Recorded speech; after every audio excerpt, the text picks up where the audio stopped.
So something interesting just happened, and I love to share these type of opportunities, because these learning opportunities, because it's very important that we understand as neutrals, mediators, what we need to do. So, doing a mediation, and the plaintiff in the case is there with their counsel, as well as the defense of the particular organization and their general counsel. And as I'm going to start my opening orientation session, the plaintiff attorney said, you know, my clients don't speak English, so if it's okay with you, I'm going to interpret.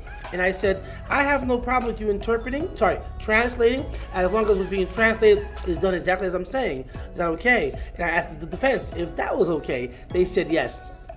As I started going through my orientation session, giving an explanation of who I am, the process, going around the room and pausing, letting her do the translation.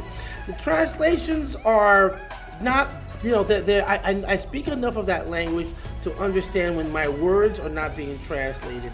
I know you can't do it exactly depending on where you're from and dialect and things like that, but I definitely was keen to phraseology, the phrasing. And if I say something where I understand certain things must be said, even in that particular language, and I'm not saying that language on purpose, I know it wasn't being said. And I know it was off. And I paused and said, if you don't mind, please, can you translate exactly as I'm saying it? And I made it apparent again what I wanted to say. And they danced around the verbiage, and I get it, I understand. And then I kept it moving. But then when I got to a certain point of the orientation session, she did it again, where what I was saying and what I was trying to convey to make sure her clients understood, it just wasn't being done. In fact, the defense counsel jumped in and said, you know what, actually here's how it's translated, and gave the translation, which I understood and knew, and I said, thank you. And then that particular attorney said, I'm done translating, what do you want to do? I'm like, well, no, we're not done translating. I'll just make sure that I shorten my phrases and just make sure that you do it accurately. And just, I'm not translating anymore. So if the defense counsel wants to translate, she can. And then the person says she'll do it. So we went on for another 2 or 3 minutes, where I, again, went through the process and went through the roles and went through everything that mediation was about and what we hope to achieve. And she translated it, no problem. And then we said, now we're going to have conversations where we're going to hear opening statements from both sides. And the plaintiff said, I defer. I don't want to give an opening. No problem. And the defense said, well, I would love to, but we defer for right now. So let's break out to different rooms and we can negotiate that way. No problem with me. I said, no problem. So let me go into the plaintiff side room first, which I separated everyone on the Zoom platform. And then I went into that room and said, okay, so help me to understand, what your demand is and what's it made up of. And she said to me, no worries, Stanley. I need time with my clients to figure things out. We'll give you a call. We'll let you come back in the room when we need you. I said, no problem. I waited in the room by myself, a different room. About 10 minutes went by. I popped myself back into that room and said, I want to make sure everything is okay and you're good. Are we good so far? And she said, yes, we'll call you. I said, okay. So I went into the defense room and said, they still need some more time. They haven't given me a demand yet or anything further, so I'll come back to you when I can. So I went back into the room by myself solo. 7 to 10 more minutes went by. I went back into that room again, plaintiff side, and said, okay, just want to make sure everything's okay, that you can reach me and contact me. Is there anything you want to give me as a demand to go back to the other side as of yet? And she said, I said, we'll call you when we need you. I said, okay, just making sure. Eventually, I was called into the room. Or I was actually called by the defense. And they said, yeah, you know what, can we meet privately with the attorney? I'm like, sure.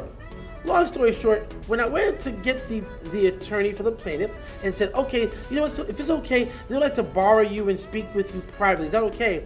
She just basically told me, Stanley, you know what, we're at an impasse.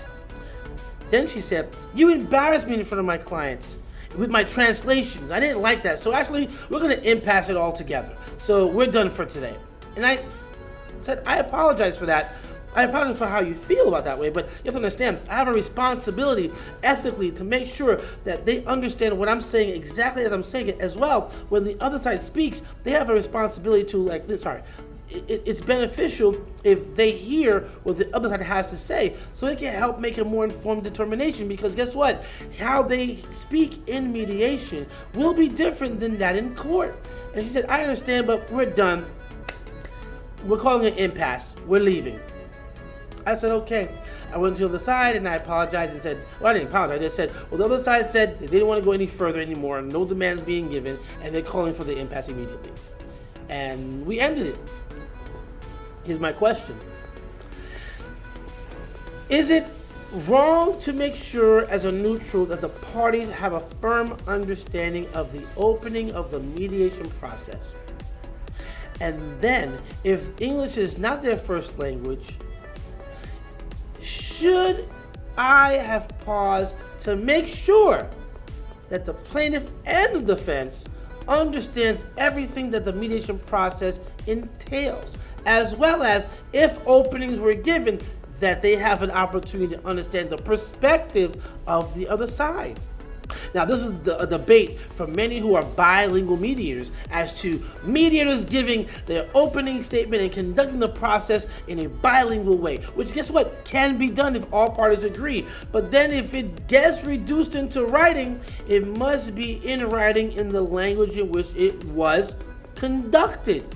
And I'm fine. I'm easy peasy. I'll do whatever the process that we are engaging in is allowed for. But as a mediator, we have strict ethical rules to make sure and ensure that the parties understand what's going on, how it's going on, and we cannot rely on just an advocate or just a translator. We have to make sure. So I'm at a quandary. What should I have done? Did I do something wrong? Maybe I did. Maybe I didn't. I don't know. What do you think? What do you think?